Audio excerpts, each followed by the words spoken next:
So my ShabbatUK lunch is going to focus on 3 key dishes. First, and most important for me, the challah. Now challah is so important for Shabbat. It's delicious and special, and sometimes you can even fill them with something really yummy too. Then I'm going to roast a whole chicken because that can be a meal in itself. And then I'm going to show you how to make a really simple crumble using an unexpected ingredient that you would usually have for breakfast. So for me, the challah mummy, making the challah is the most fun part of preparing for ShabbatUK, and I'm going to follow my usual recipe. Now this is one of my best tips for making challah. Just use your supermarket own brand plain flour. Why? Well, if you were baking a cake or a biscuit, you'd want it to be soft and crumbly. That's how I like my challah, so plain flour will do really nicely.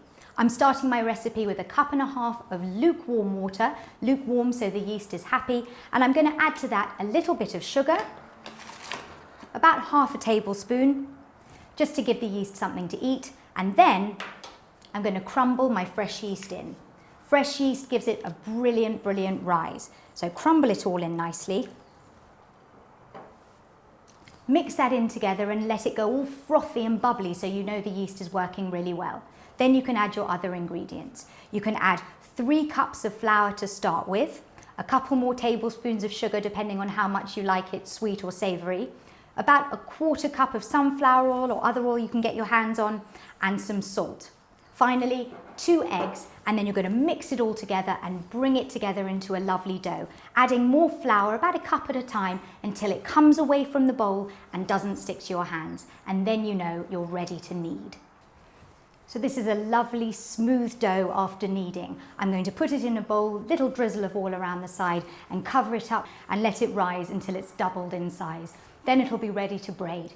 Let that rise again for another 20 minutes or so, and then your challah's ready to bake. 1/2 hour at 180 degrees at the bottom of the oven. Delicious. So now I'm going to show you how to make a show-stopping main course. This is a one-pot wonder, so you can make it all in one dish, which is really easy and straightforward. And what I'm going to do before I put the chicken in is I'm going to make a bed of lovely vegetables for the chicken to sit in. And the vegetables will cook in the chicken's juices in the oven. It will be absolutely divine. Now, you can use whatever vegetables you happen to have in your fridge or left over. I've got some really nice courgettes, some fresh broccoli.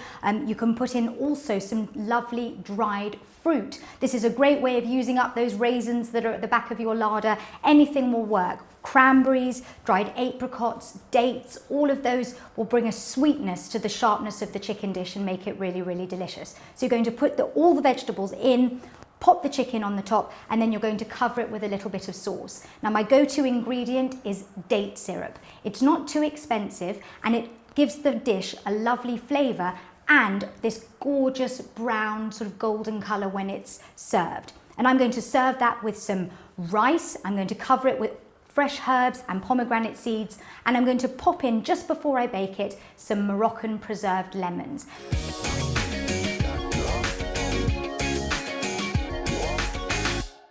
This is going to go in for 1.25 hours at 180 degrees at the bottom of the oven. And then after that 1.25 hours, you want to take the lid off, turn the whole chicken over, and then bake it uncovered for another 40 or 45 minutes. So it should be 2 hours cooking time in total. So there you go, a show-stopping chicken main course for ShabbatUK.